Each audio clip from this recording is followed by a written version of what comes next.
আসসালামু আলাইকুম সবাইকে, আশা করি সবাই ভালো আছেন।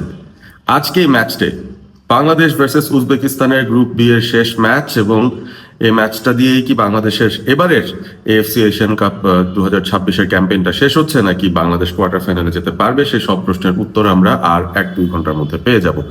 বাংলাদেশ উজবেকিস্তানের ম্যাচটা নিয়ে আলাদা করে যেহেতু একটা হাইপ রয়েছে, আমার কাছে মনে হয় যে আমরা একটা খুব ইনিশিয়াল স্ক্রিনিং এ খুব কুইক অ্যান্ড ডার্টি মেথডে বাংলাদেশের স্টার্টিং ইলেভেনটা এই ম্যাচের জন্য কেমন হতে পারে সেটা নিয়ে একটা ছোট করে আলোচনা করে নিতে পারি, যেহেতু আর কিছুক্ষণের মধ্যে আমরা পেয়েও যাবো হয়তো লাইন আপটা।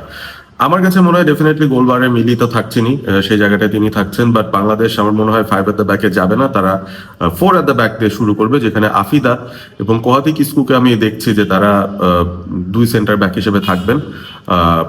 আর রাইট ব্যাকে থাকবেন নবীরন, লেফট ব্যাকে থাকবেন শামসুন নাহার জুনিয়র। তো এই চারজনের একটা সম্মিলিত ডিফেন্স। মিডফিল্ডে থাকবেন তিনজন, যেখানে স্বপ্না রানীকে আমি স্টার্ট করতে দেখছি। স্বপ্না রানী থাকবেন, সেই সাথে মনিকা চাকমা থাকবেন, এবং অবশ্যই মারিয়া মান্দা। এই তিনজনের একটা মিডফিল্ড আমি দেখছি। এবং ফরওয়ার্ড লাইনে যদি তাকাই, শামসুন নাহার জুনিয়র থাকবেন, তহুরা থাকবেন, আর ঋতুপর্ণা থাকবেন। সো এই হচ্ছে 4-3-3 এবং গোলকিপার মিলি আমার প্রেডিক্টেড ফরমেশন। আমি জানি না এই লাইন আপের সঙ্গে আপনাদের কতটুকু মিল অমিল থাকতে পারে, বা আপনাদের চিন্তা ভাবনার সঙ্গে কতটুকু মিলতে পারে।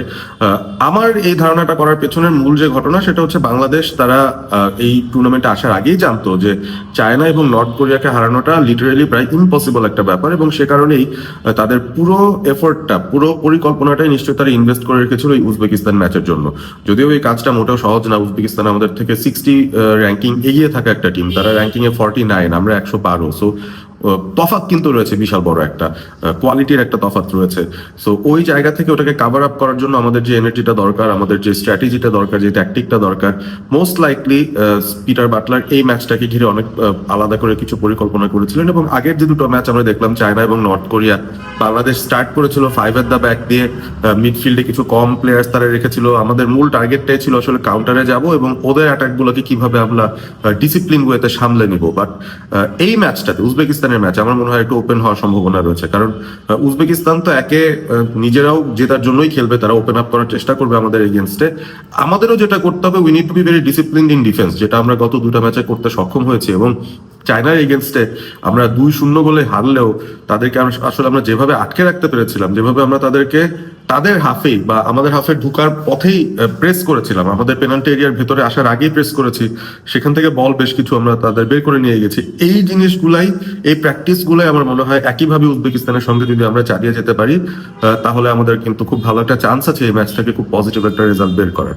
একটাই খালি আক্ষেপ, বাংলাদেশের পক্ষে গোলটা হচ্ছে না, এখনো পর্যন্ত গোলের অপরচুনিটি আমরা তৈরি করতে পারছি না। চায়নার এগেনস্টে তো আমরা রিয়েলিস্টিক্যালি একটা অন টার্গেট শট রাখতেও পেরেছিলাম ঋতুপর্ণা চাকমার, যেটা আমি বলছিলাম গতকাল বাতেনের সঙ্গে কথায়, যে আসলে এইটা যদি একটা সাফের ম্যাচ হতো, অপোনেন্ট যদি অন্য কোনো টিম হতো আমাদের সাবকন্টিনেন্টের ভেতরকার, তাহলে কিন্তু সেই শটটা গোল হয়ে যায়। সো এই ধরনের শটস আরো কিছু আমাদের হয়তো অ্যাটেম্প্ট করতে হবে, তাহলে হয়তো একটা সুযোগ বা সম্ভাবনা তৈরি হয়। সো গোলটা কোত্থেকে আসবে? আমরা ফ্রন্ট লাইনে যে প্লেয়ারদের দেখছি, শামসুন নাহার জুনিয়র, সে কিন্তু গোলের মধ্যেই থাকে। তহুরা খুবই ভালো একজন স্ট্রাইকার। ঋতুপর্ণা চাকমা, তার কাছ থেকে আমরা গোল এক্সপেক্ট করি। মিডফিল্ডেও যারা আছেন তারাও কিন্তু সেখান থেকে long range, long distance shot নিতে পারেন। স্বপ্না রানী ইজ ওয়ান অফ দেম। আর বেঞ্চের মধ্যে তো আনিকা, রানিয়া সিদ্দিকি আছেন, আমাদের সাগরিকা আছে যে এখনো পর্যন্ত গেম টাইম পায়নি, প্রীতি আছে।